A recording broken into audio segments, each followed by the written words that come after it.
Hello বন্ধুরা, আশা করছি আপনারা সবাই ভালো আছেন। আজ অত্যন্ত গুরুত্বপূর্ণ একটা টপিক নিয়ে কথা বলবো। আশা করি পুরো ভিডিও জুড়ে আপনারা আমার সাথেই থাকবেন। তো আজকের টপিকটা হলো বিভিন্ন প্রাণীতে ফসফরাসের গুরুত্ব এত বেশি কেন। যে কোনো প্রাণীর জন্য ফসফরাস অত্যন্ত গুরুত্বপূর্ণ একটা মিনারেল। তো আসুন আমরা দেখি যে একটা প্রাণীতে ফসফরাস কি কি ধরনের কাজ করে।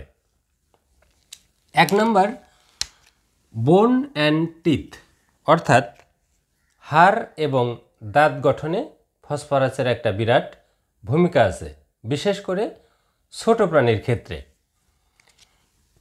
2 নম্বর, সেল মেমব্রেন। সেলকে একটা প্রাণীর বিল্ডিং ব্লক বলা হয়।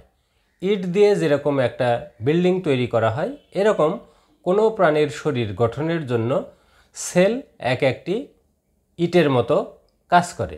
এই যে সেল, এই সেলের গঠনে ফসফোলিপিড প্রয়োজন, আর এই ফসফোলিপিড ফসফরাস দিয়ে তৈরি। 3 নম্বর, ডিএনএ বা আরএনএ। ডিএনএকে আমরা বংশগতির বাহক বলি, আর আরএনএ বিভিন্ন প্রোটিন সিনথেসিসে একটা গুরুত্বপূর্ণ ভূমিকা পালন করে। এই ডিএনএ এবং আরএনএ তৈরিতে ফসফরাস অত্যন্ত গুরুত্বপূর্ণ ভূমিকা পালন করে। 4 নম্বর, এনার্জি প্রোডাকশন। আমাদের শরীরে যে এডিপি, এটিপি বিভিন্ন এনার্জি তৈরি হয়, এক্ষেত্রে ফসফরাস একটা বিরাট ভূমিকা পালন করে। 5 নম্বর, রিপ্রোডাকশন। হ্যাঁ, যে কোনো প্রাণীর প্রজনন সংক্রান্ত যে কাজ, এক্ষেত্রে ফসফরাসের একটা বিরাট ভূমিকা রয়েছে। এখন আসি 6 নম্বর, এগশেল হার্ডনেস। হ্যাঁ, যে প্রাণীগুলো ডিম পারে, যেরকম মুরগি, হাঁস, পাখি, এদের যে ডিম, এই ডিমের যে হার্ডনেস বা বাহিরের কভারের যে হার্ডনেস, এই হার্ডনেসটাকে ঠিক রাখার জন্য ফসফরাস প্রয়োজন। এখন আসি 7 নম্বর, মাসল টোনাসিটি। হ্যাঁ, মাসল টোনাসিটি কিন্তু ঠিক রাখার জন্য অবশ্যই সেখানে ফসফরাসের উপস্থিতি থাকতে হবে। 8 নম্বর, বাফারিং, অর্থাৎ অ্যাসিড বেস ব্যালেন্স রক্ষার ক্ষেত্রে ফসফরাস একটা বিরাট ভূমিকা পালন করে। 9 নম্বর, পিকা। আমরা বিভিন্ন সময় দেখি আমাদের প্রাণীগুলো তাদের খাবার ছাড়াও অন্যান্য জিনিস খাওয়ার একটা প্রবণতা দেখা যায়, এটাকে আমরা পিকা বলি। ফসফরাসের অভাবের কারণে কিন্তু এই পিকা হতে পারে। 10 নম্বর, লেমনেস।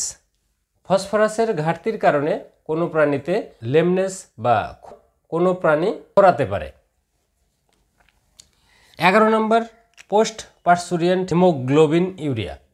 হ্যাঁ, একটা প্রাণী, বিশেষ করে একটা গরু যখন বাচ্চা দেয়, অনেক ক্ষেত্রে দেখা যায় যে বাচ্চা হওয়ার পর প্রস্রাবের সাথে প্রচুর পরিমাণে রক্ত আসে। এটাও কিন্তু অনেক সময় ফসফরাসের ডিফিসিয়েন্সির কারণে হতে পারে। এখন আসি 12 নম্বর, অ্যানিস্ট্রাস।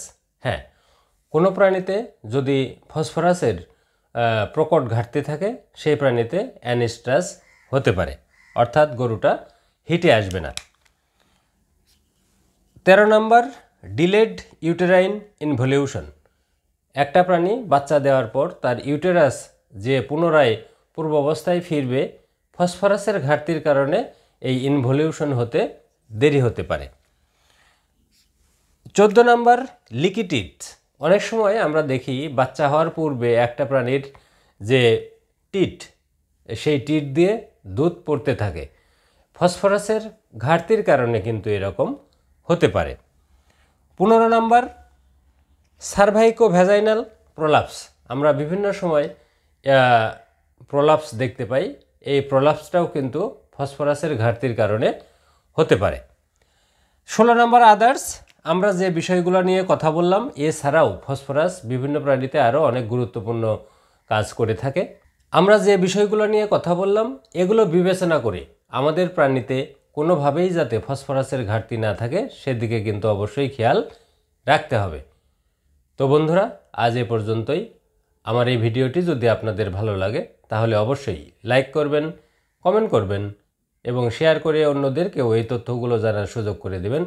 আর আমার এই চ্যানেলটিকে সাবস্ক্রাইব করে পাশে থাকা বেল আইকনটিকে ক্লিক করে রাখবেন, যাতে পরবর্তীতে এ ধরনের ভিডিও আপলোড করার সাথে সাথে সহজেই আপনারা এর নোটিফিকেশন পেয়ে যেতে পারেন। আপনাদের সবাইকে ধন্যবাদ।